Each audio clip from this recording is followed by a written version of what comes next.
On July the 31st, 1980, Back in Black was released to a hungry audience of die-hard fans still mourning the loss of their singer and an expectant music press, keen to see how that bloke from Geordie was going to cut it.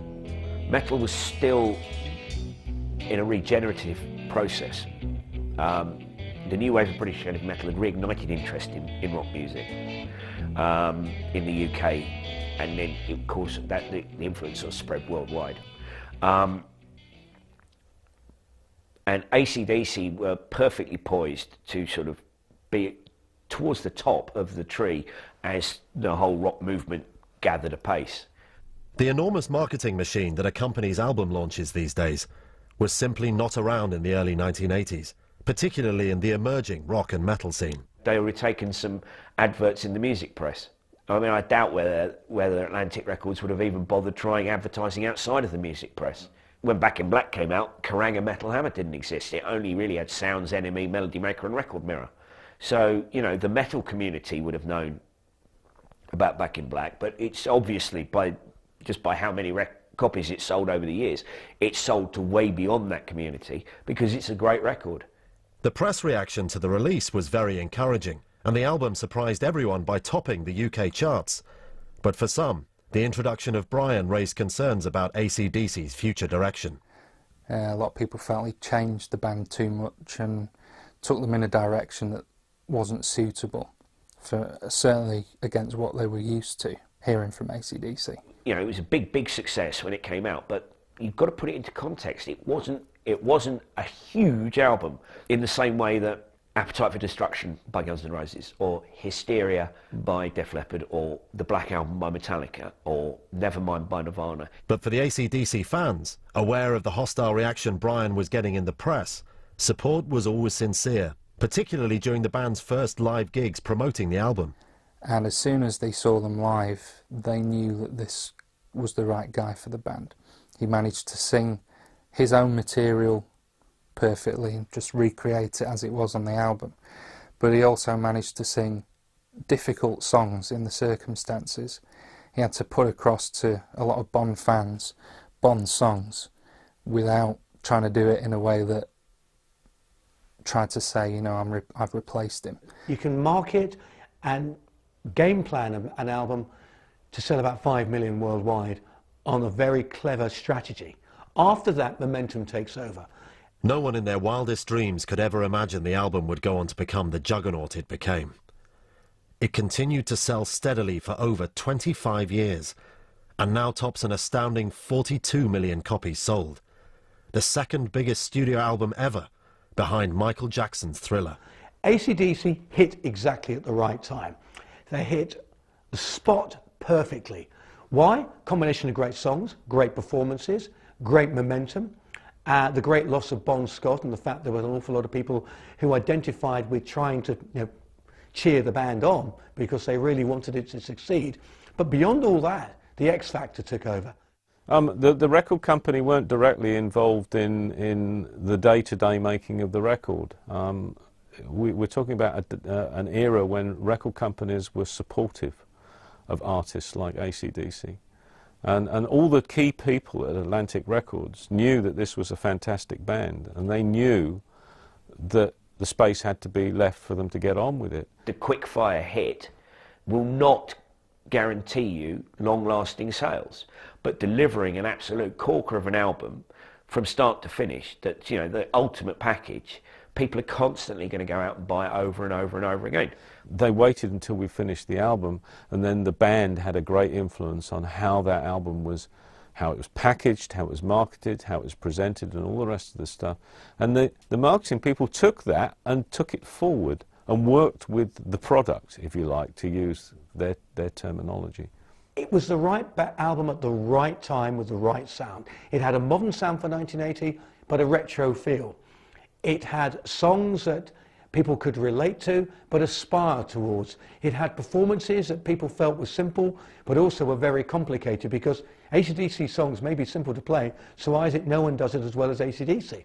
I think everything came together at the right time, and the era was right. Everybody was waiting for a hard rock band who could take the world. I think the album went on to be a massive success because It was an incredibly honestly made album with great songs by a band that could back up. You know, they were writing checks they could fill all the way down the line. They have the greatest respect for their audience, for their fans. And that comes across in the records they make, it comes across in the gigs that they do.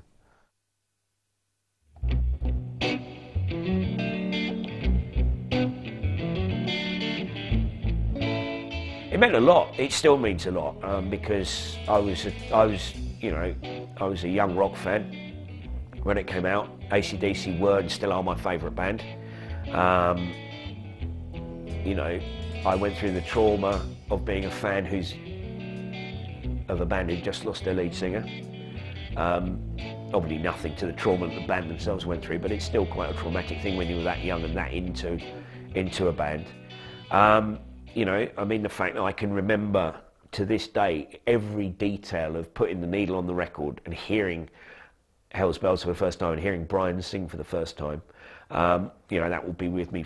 You know, I couldn't probably tell you that in context with any other AC/DC album, but Back in Black sticks so firmly in the memory because of what was happening at the time that, you know, it came out. It is astonishing that here we are more than 30 years after AC/DC first started, and they're still one of the most celebrated and important and influential bands of all time.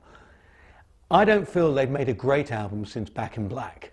They've made good albums for those about to rock, Stiff Upper Lip more recently, maybe Flicker the Switch, but they made a lot of mediocre albums. Interestingly enough, across the years, AC/DC have become so well loved.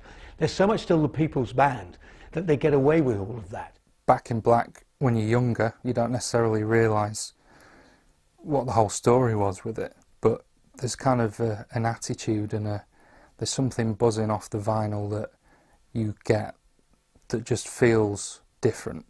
And it was one of those albums that really piqued my interest in the band. It was the first I heard. Obviously you go back and it's a different era with Bon, and that's great for what it is. But Back in Black was really the kind of beginning. It's true. You can look. There's two AC/DCs, isn't there? There's Bon and there's Brian, and I would never take anything away from Brian. I think he's terrific. The record that Back in Black became may have been the absolute swan song that AC/DC did. You know, with Bon Scott, had he lived. You know, I've sort of had a bit of a theory that, you know, had Bon lived and gone ahead and done that, this is all hypothetical, of course, that he might have even left the band. But for a man to come in under those circumstances and produce a vocal performance that he has never bettered, and even if he could go back to those days, would never better now, even with hindsight, he stopped AC/DC from becoming a name of where are they now.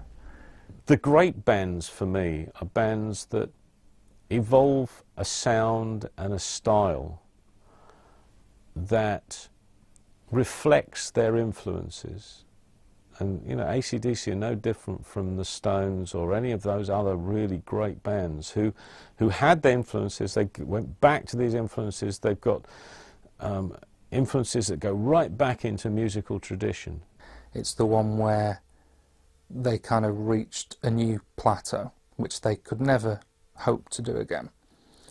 And because of that, it still sells, it's still reissued. People know that it comes out now, reissued, remastered. It sounds even better than it did then. And it's just like a new album again to some people. You can put the headphones on and hear new things every time you listen to it. I want to say it's when their balls dropped.